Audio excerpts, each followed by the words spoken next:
रुक भाई कम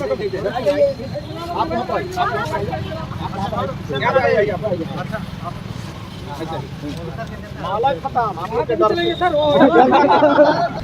हमारा नेता कैसा हो, हमारा नेता कैसा हो, हमारा नेता कैसा हो, सुनील खलखो जैसा हो। दोस्तों नमस्कार, मैं जय और मेरे YouTube चैनल जेके जिस पर ब्लॉग में स्वागत करता हूं। तो दोस्तों आप लोग को मैं बता दूं, जो अभी कुछ खास सनसनी खबर लेके आया हूं मैं आप लोगों के बीच में।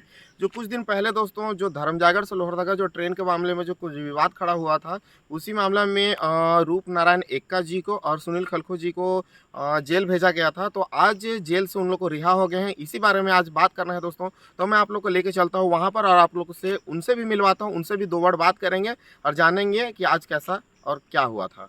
नए हो तो सब्सक्राइब करो, वो जो लाल वाला बटन है उस पर अपने जीजा जी फेंक के मारो या फूफा जी, मुझे नहीं पता, बस क्लिक हो जाना चाहिए।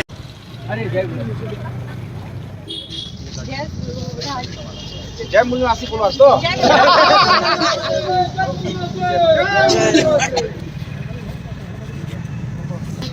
साथियों, अधिकारी के द्वारा करवाया गया और हमारे दो जंबाज साथियों को, रूप नारायण एक्का और सुनील खलखो को गलत तरीके से थाने में जेल में 2 महीने 7 दिन तक, लगभग 70 दिन तक इन्होंने रखा और आज उनका रिहाई हुआ है। और रिहाई हम न्यायालय के ऊपर भरोसा करते हैं, हमारा न्यायालय संविधान के ऊपर भरोसा करते हैं। संविधान इस बात को प्रूव करता है, तब भी और आज भी, आज़ादी के समय से लेकर आज भी संविधान हमारे लिए सटीक है और हमारे हित के लिए काम कर रहा है। और उस संविधान के बदौलत आज हमारे साथी आज बाहर है। 69 दिन के बाद 69 दिन के बाद हमारे बीच में आज है। मैं आप हमारे भीमराव अम्बेडकर के, भीमराव अम्बेडकर के, संविधान के, संविधान जिंदाबाद, संविधान जिंदाबाद। साथियों, इस संविधान के बदौलत हमें न्याय मिलेगा। इस न्याय पर हम पे भरोसा है, संविधान के ऊपर हमारी भरोसा है। शासन प्रशासन में कितने भी क्यों ना दुराचार हो, अत्याचार हो, लेकिन हम संविधान पे भरोसा करते हैं और आप सबों को यही मैसेज देते हैं कि संविधान के साथ हम लोग चलेंगे और निश्चित रूप से आज नहीं तो कल हम मूल निवासियों का जीत होगा। साथियों, मैं अभी के वक्तव्य में इतनी बात कहता हूं और आप सबों को जय मूल निवासी कहता हूं। जय मूल निवासी, बोल 85, जय मूल निवासी, बोल 85, जय मूल निवासी। अभी आपका रिहाई हो गया है, कैसा लग रहा है और कितना दिन आप अंदर थे, क्या कहना चाह रहे हैं? मैं हमारे छत्तीसगढ़ के समस्त 3 करोड़ लगभग जो हमारे लोकतंत्र के जो लोग हैं, मैं उनको ये कहना चाहता हूँ कि हमारे तरह संघर्ष करने वाले नेल्सन मंडेला साउथ अफ्रीका में जेल में रहे और उन्होंने अपने इच्छा शक्ति के दम पे और लोगों का साथ सहयोग लेकर वहाँ की सत्ता शासन को बदल दिया। और हम लोग भी लगभग आज हमारा 68वां दिन है, तो मोटा मोटी 70 दिन कहना चाहिए कि हम लोग यहाँ पे जसपुर जेल में रहे। और जैसे कि आप देख रहे हैं, तो ये जो 68 दिन हमारे पास में एक विकल्प था कि हम अपना मनोबल को तोड़ लें और तकलीफ में जिएं और कोसते रहें, वो हमारे पास में एक विकल्प था। लेकिन हमने ये विकल्प को हमने चुना। जैसे आप देख रहे हैं, कॉन्स्टिट्यूशन ऑफ इंडिया ये हमारे हाथ में है। हमने 68 दिन दबा के पढ़ाई किया और हमारे राष्ट्रीय नेतृत्व अमर विश्राम के माध्यम से जो हमें सिखाया गया था कि मुश्किल परिस्थितियों में कैसे आपको डट के सामना करना है, तो मैं ये कहना चाहता हूँ, ये जो 68 दिन हमारा जो जेल का रहने का जो एक्सपीरियंस है वो लाजवाब था। हम मानसिक रूप से बहुत ज़्यादा मजबूत होकर निकले हैं और इसका बहुत ज़्यादा फायदा मैं जसपुर जिला का रहने वाला हूँ, तो जसपुर जिला को मिलेगा ही मिलेगा। और यहाँ पे जो हमारे मूल निवासी महापुरुष लोगों ने जो कल्पना किया था कि समाज को वास्तविक प्रतिनिधित्व मिलेगा, तो मैं जेल से निकलते हुए मैं पूरे हमारे छत्तीसगढ़ के जसपुर जिले का और देश भर के हमारे जितने भी समर्थक हैं, वेल विशर हैं, हमारे अगुवाई करने वाले सभी साथी हैं, उन लोगों को मैं पूर्ण रूप से आश्वस्त करना चाहता हूं मैं कि ये जो आने वाले समय पे वास्तविक नेतृत्व है समाज को मिलेगा और बहुत शानदार तरीके से मिलेगा। इससे पूरा जनता को बहुत बड़ा लाभ होगा। इस मौके पर मैं इतना ही कहना चाहता हूँ। मेरा नाम सुनील खलखो है और माननीय वामन मेश्राम के नेतृत्व में भारत मुक्ति मोर्चा पूरे देश भर में काम कर रहा है और उसकी जिम्मेदारी छत्तीसगढ़ में मेरे ऊपर में लगाई गई थी। और जहां तक 68 दिन जेल में रहने का जो मामला है, इस 68 दिन में हमने बहुत सारा ज्ञान अर्जन किया है। बाबा साहब ये संविधान हम लोगों को दिए, हम लोग संविधान को मानने वाले लोग हैं, संविधान पर हमारा विश्वास है और संविधान की वजह से ही आज हम लोग जेल से रिहा होकर के अपने घर जा रहे हैं। मैं इस अवसर पर इतना ही कहूँगा कि बहुत सारे हमारे मूल निवासी साथी हम लोगों की रिहाई के लिए कामना कर रहे थे, दुआएं कर रहे थे और हम लोग उनकी दुआओं की वजह से आज हम लोग जेल से बाहर आ गए हैं। मैं सभी मूल निवासी साथियों का जिन्होंने प्रत्यक्ष अप्रत्यक्ष रूप से हम लोगों को मदद किया है, हम उनके लिए आभारी रहेंगे। और आने वाले समय में हम लोग संविधान के दायरे में रह करके हम लोग लोगों के लिए काम करेंगे और उनकी आज़ादी के लिए हम लोग लगातार संघर्ष करते रहेंगे। मैं इस मौके पर इतना ही कहना चाहूँगा। पूरा मामला जिस तरह से आपने कहा कि रूप नारायण एक्का और माननीय सुनील खलखो जी का आज रिहाई हुआ है, साथियों मैं आप सभी दर्शकों को जय मूलवासी कहता हूं। मैं इस बात को बताना चाहता हूं कि 5वीं अनुसूचित क्षेत्र में किस तरह से शासन प्रशासन दबंगई पूर्वक दबंग से करते हुए विस्थापन का काम करता है। उस कार्यक्रम के लिए हमारे दो साथी रूप नारायण एक्का और सुनील खलखो ये ग्राम सभा की बात और 5वीं अनुसूचित क्षेत्र के तहत में जो लाभ हमको मिलना चाहिए था उस बात को जानकारी देने के लिए ग्राम तिरसोट में कार्यक्रम किए थे। और ग्राम तिरसोट के लोग इनको बुलाए कि हमारे गांव में रेलवे सर्वे किया जा रहा है और उस रेलवे सर्वे के विरोध में या रेलवे सर्वे के विरोध में इन्होंने जा करके इस बात को बताया। वहाँ के शासन प्रशासन में जो आए हुए थे पूरे फोर्स के साथ में आए हुए थे सर्वे करने के लिए और इतना दबाव पूरा सर्वे करने के लिए आए हुए थे, उनके पास इन्होंने जाकर अपनी बात रखी कि 5वीं अनुसूचित क्षेत्र में ग्राम सभा सर्वोपरि है, ग्राम सभा की बात को माना जाए, ग्राम सभा का महत्व को रखा जाए। लेकिन ग्राम सभा के महत्व को ना रखते हुए शासन प्रशासन दबाव पूर्वक इनके ऊपर में फर्जी तरीके से FIR किया और फर्जी FIR करने के बाद इनको आज जेल में रखा, 2 महीने के ऊपर इनको जेल में रखा और गलत तरीके से जेल में रखने के बाद आज उनको रिहाई हुआ है। हम संविधान का और न्यायालय का हम विश्वास करते हैं कि न्यायालय और संविधान के द्वारा भारत चल रहा है और उसी न्यायालय और उसी संविधान के अधीन में रहकर हम हमारे मूल निवासी समाज को जागरूक करेंगे। 5वीं अनुसूचित क्षेत्र जो हमको संविधान में मिला है हम उसकी जन जागृति करेंगे। रूप नारायण एक्का और सुनील खलखो को बाहर निकलने के बाद इन्होंने किसी प्रकार का 70 दिन लगभग होने जा रहा है वहां पर रह करके इनका अपना हौसला बुलंद इन्होंने मजबूत किया है। इन्होंने पुस्तक पढ़ा, संविधान की पुस्तक उन्होंने अपने जेल में लेकर के गए, जेल में पुस्तक मंगवाए अपने परिवार से और संविधान की पुस्तक उन्होंने लगातार पढ़ाई किया है और ज्यादा जानकारी लेकर के मजबूत होकर के निकले हैं वो लोग। और अब इस आंदोलन को और भी ज्यादा हम लोग आगे बढ़ाएंगे और आंदोलन हमारा यही है कि हम लोगों को जागरूक करें, जन जागृति ज्यादा से ज्यादा हम फैलाएंगे। जी भाई, मैं वीडियो डाला था तो काफी सारे कमेंट आ रहे थे कि उन लोगों को ज्यादा संविधान का अनुभव नहीं है, ये लोग नए हैं, ज्यादा संविधान को पढ़े नहीं, ऐसे बात आ रहा था। 5वीं अनुसूची और पेशा कानून के बारे में ऐसे हवाला देके बोल रहे थे। दरअसल क्या है कि प्रोपोगंडा जो शासन करता है, पेशा कानून जो है, पेशा कानून 1996 में लागू हुआ, जबकि रूढ़ी प्रथा हमको या 5वीं अनुसूची हमको 1950 में संविधान लागू होते के साथ मिला। लेकिन रूढ़ी प्रथा के तहत ग्राम सभा की जो अधिकार थी, 5वीं अनुसूची का अधिकार था, शासन प्रशासन में बैठे हुए लोग किसी ने नहीं बताया और जो लोग ऐसा क्वेश्चन किए हैं उनके पास पूरी जानकारी हो तो वो समाज में आके समाज को जागरूक करें। हम उनका स्वागत करते हैं और हम भी उसके साथ काम करेंगे। जी, तो बीच में ग्राम सभा लगाए थे तो प्रशासन के लोग कोई गए नहीं, उसके बाद ग्राम सभा का क्या हुआ? ग्राम सभा को शासन प्रशासन नहीं मानता है, पेशा ग्राम सभा को मानता है और हम लोग रूढ़ी प्रथा ग्राम सभा किए थे। रूढ़ी प्रथा ग्राम सभा हमारा ये होता है कि हम एक गाँव में हैं और एक गाँव में आधे लोग दूसरे जाति के हैं, जैसे नगेसिया जाति के हैं, कुछ लोग कंवर जाति के, कुछ उरांव जाति के हैं और एक पंचायत के अंतर्गत जितने भी मतदाता होते हैं उसके अधीन मतदाताओं को जो कोरम पूरा होता है, उस पेशा कानून में कोरम की बात करता है शासन। और कोरम पूरा कर पाना, एक मोहल्ला में, एक पंचायत में 4 मोहल्ला में अलग अलग प्रजाति के लोग रहते हैं तो कोरम पूरा नहीं हो पाता है और शासन प्रशासन उसी को मानता है, पेशा कानून को। जबकि 1950 में रूढ़िगत प्रथा 5वीं अनुसूची जो हमको मिला है वो हमारी ग्राम सभा ज्यादा महत्वपूर्ण होना चाहिए। उसके लिए हम लोग शासन प्रशासन से जनहित याचिका दायर करेंगे। अच्छा, दोनों जो जेल गए थे वो लोग कौन कौन से पद में है अपने संगठन के?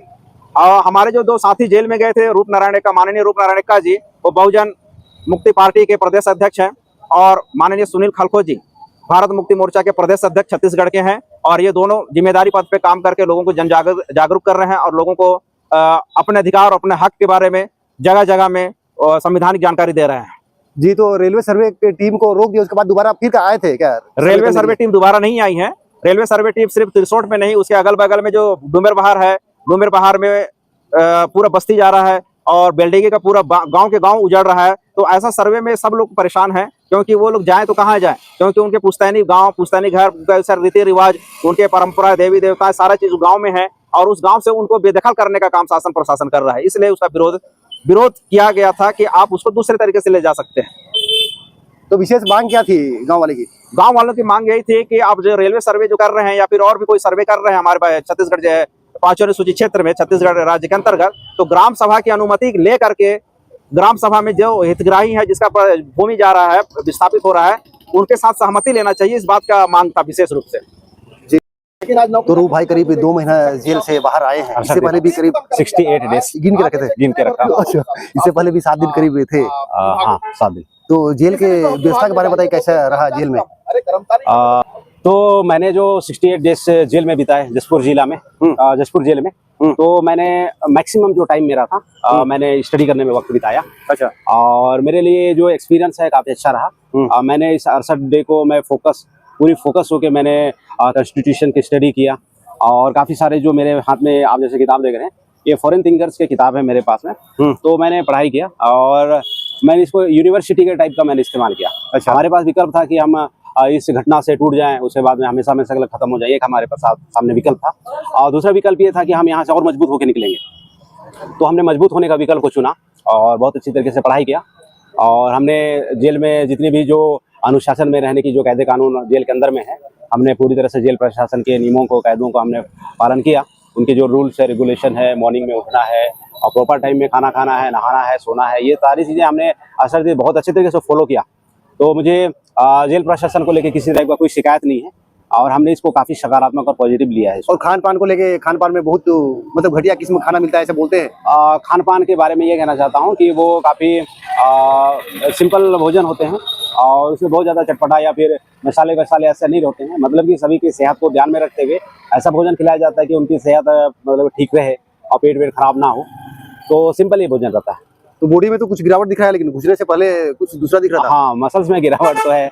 दरअसल क्या है कि यहाँ की जो भोजन जो जेल प्रशासन कैदियों को खिलाती है, बंदियों को खिलाती है, अब वो कार्बोहाइड्रेट रिच भोजन खिलाती है। कार्ब्स की ज़्यादा संख्या होती है उसमें और प्रोटीन की थोड़ा सा लैक ऑफ प्रोटीन रहता है, प्रोटीन्स नहीं रहते हैं। तो अभी 60 डेज से मेरे को प्रोटीन मिला नहीं है, तो उसके वजह से मसल्स लेवल डाउन तो हुआ है।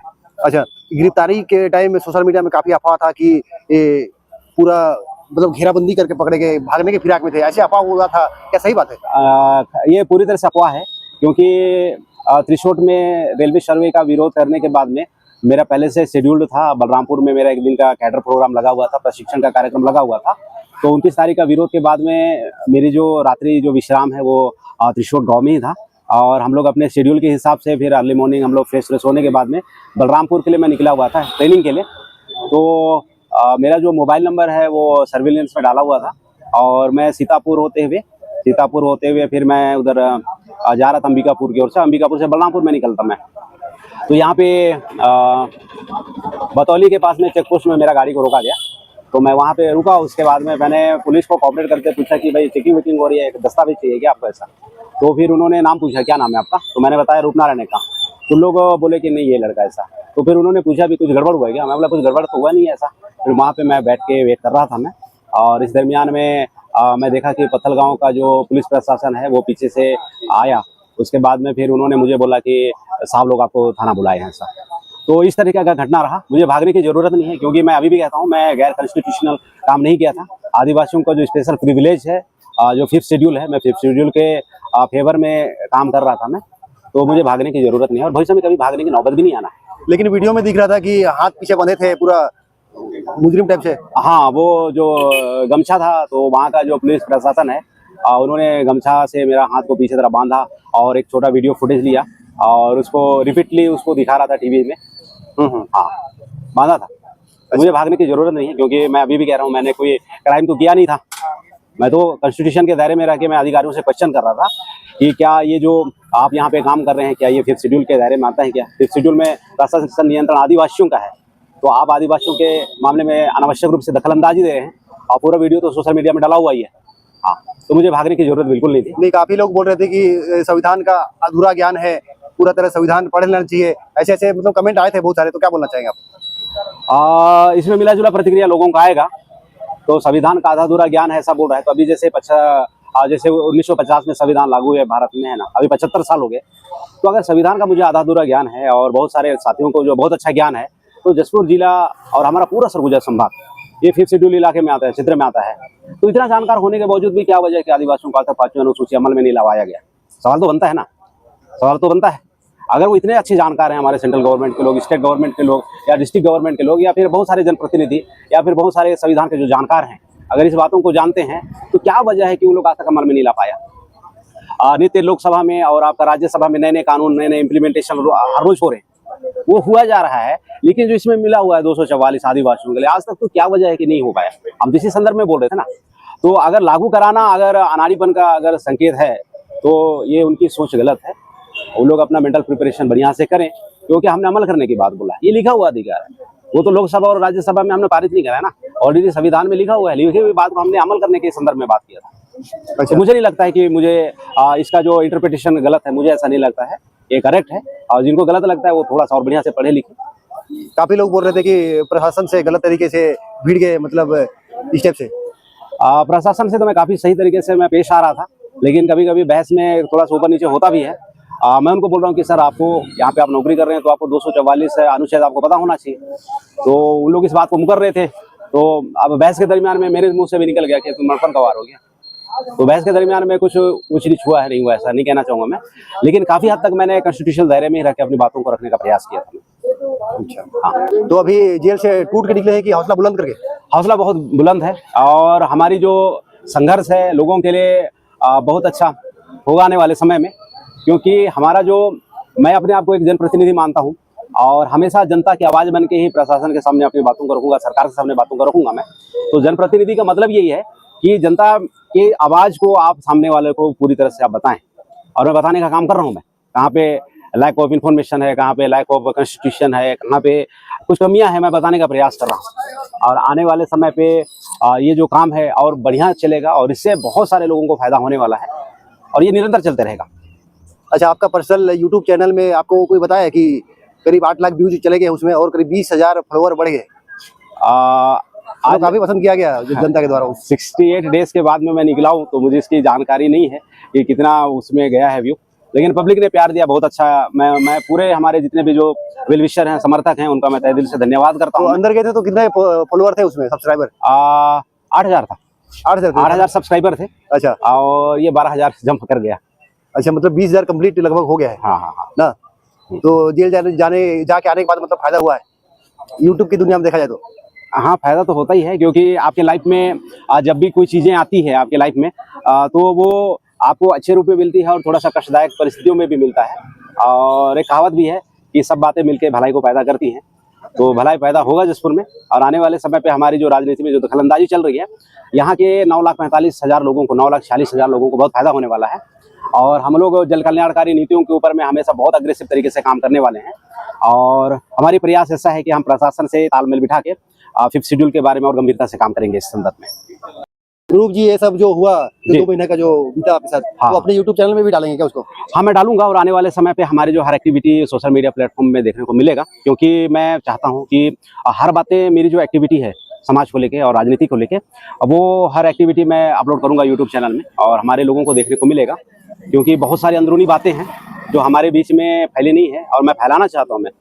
और ये आने वाले समय पे जितना भी हमने कंटेंट डाला, जितने भी हमने लोगों के लिए काम करने का प्रयास किया, उससे हम बेहतर करेंगे और बेहतर। सुनील खलखो जी, आपके यूट्यूब चैनल में देखा था जब पुलिस आपके घर गई थी, उसी टाइम अंदेशा हो गया था क्या पकड़ने वाली है करके? जी नहीं सुनाई दिया सर। आपके यूट्यूब चैनल में मैं देखा था जब आपके घर पुलिस गई थी, तब आपको अंदेशा हो गया था कि पकड़ने वाले हैं पुलिस वाले के, ऐसे कुछ? मेरे को कोई अंदेशा नहीं था और हमने संवैधानिक तरीके से, हमने जो अधिकारी वहां गए हुए थे, हमने उनको संवैधानिक दायरे में रह करके हमने उनसे क्वेश्चन किया था।